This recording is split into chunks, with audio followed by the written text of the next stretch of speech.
So pagdating nyo dito kayo magbabayad. Andito po yung rates nila mga highway. Pag sa adult, 70. Pag sa mga bata naman, 40. Tapos pag sa senior daw ay 50 pesos. Yung cottage naman, 300 to 500. Mula dun sa kanto, sa kalsada, pakaliwa. So pumasok tayo, maglalakad tayo pababa. Kasi yung pinakapaliguan andun sa baba, itong Sulat Resort. So ito yung makikita natin mga highway. So mula dito sa taas, maririnig natin yung lagas-lasa ng tubig dun sa baba. Ang tataas ng mga punong kahoy dito. So dito ang highway, bababa tayo dito. Dun, may simentong hagdanan. Tapos meron namang kawayan na pwedeng kapitan dito sa gilid. So bababa tayo dyan. So sa ngayon, medyo masarap magmuni-muni dito. Marinig mo yung mga kulisa. Pagdating mo dito sa area na to, mararamdaman mo na malamig yung klima dito. Natatanaw natin yung mga cottage. Ayan. Mga simpleng simpleng semento lang na ginawa. Okay mga kaway, kasama natin ngayon si Luis, isa sa caretaker dito sa resort, sa Sulat Resort. So bro, saan tayo mag-start? Start ko na. Tara.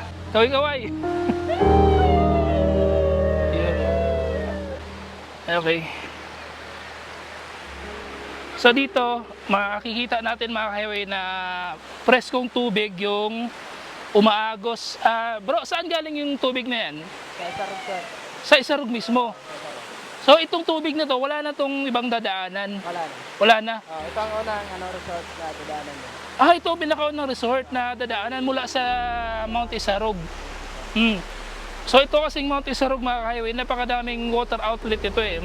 Ito talaga yung sources ng tubig sa mga municipality na nakapaikot dito sa Mount Isarog.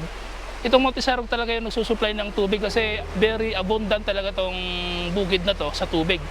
So kaya yan, ayan oh. So tingnan nyo, napakalinis ng tubig na to. Tara. So kasama natin si Luis, isa sa mga katiwala dito. So sobrang linaw oh. So sabi mo kanina bro na mula dun sa Mount Isarog, ito yung pinakaunang resort na dadaanan. Grabe. Sobrang linaw dito oh. Ganda. Sobrang linaw ng tubig. Bro, pwede inumin to. Pwede inumin. So, sobrang linis ito. Pwedeng inumin. So dito, napakaganda dito. Yung cottage dito, pwedeng yan. Nakaupo ka dito, nakababad yung paa mo. Tapos may table pa kayo dito. Ganda. Tsaka, ang isa sa mga mapapansin mo dito, yung sobrang lamig ng tubig. Sobrang lamig ng tubig dito. Diyan ang gumawa ng supply ng tubig sa... Dito. Pero sa mga cottage nyo palang ganito, magkano yung bayad sa ganito? 300 lang yan sa... 300? Pag yung mga may bubong, yung nandun, yung kinakainan nila, 300 lang? So, bahala ka na mamili. Bahala ka na mamili kung alin yung ano mo. Saan kayo pipwesto? So, bahala ka na po mamili dyan.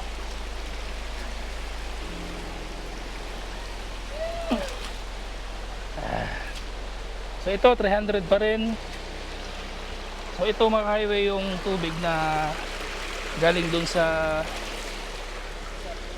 reservoir, no? Papunta dito. Nakikita natin malinis sa tubig yung nandito.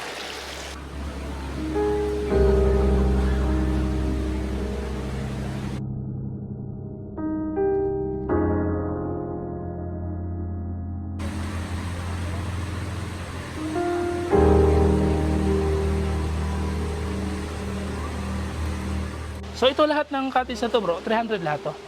300 lang. So itong ihawan na isda na to, libre naman to? Libre lang. Wala namang, walang charge ano? Tara.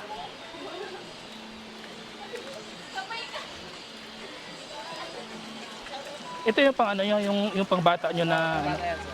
pang bata na parang pool. Oo. Tapos dito naman, gaano kalalim to dito? 5 feet lang yan, sir. 5 feet. Mabago lang. Mga flat lang. 3 feet. So dito bro, gaano kalalim to dito?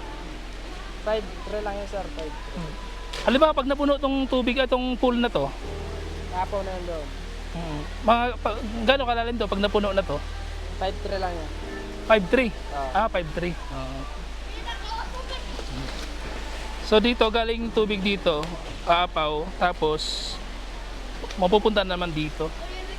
So paano dito bro? Pwede ba sila maligo dito sa baba? Pwede yan, sir. Pwede naman. Safe naman yan. So dito, 40 ang bata ano? Oo. 40 ang entrance ng bata, tapos sa adult is 70. Sa senior, 50 lang sa senior. Pwede, may gabi kayo dito, gabi? 50. Wala, sir. Daytime lang, sa umaga lang. Umaga lang. Sulat Resort.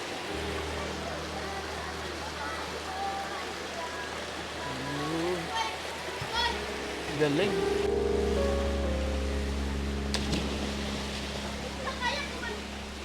Sige daw, sige daw. Kayak naman to? Sige daw.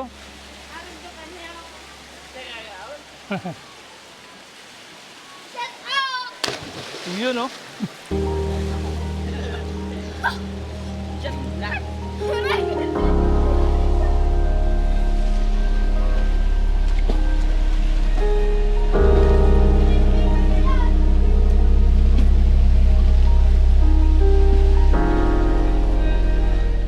Bro, anong mga bawal dito sa resort na gawin?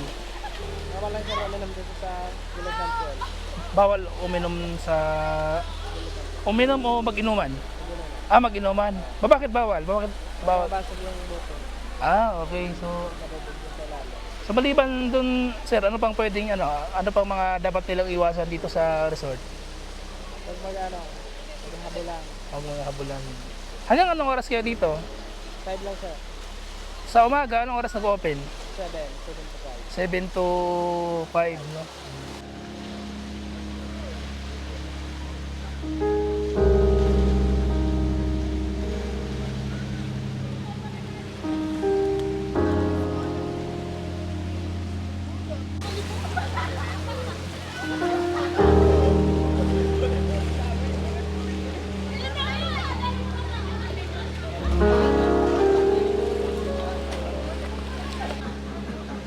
Isa pa gusto.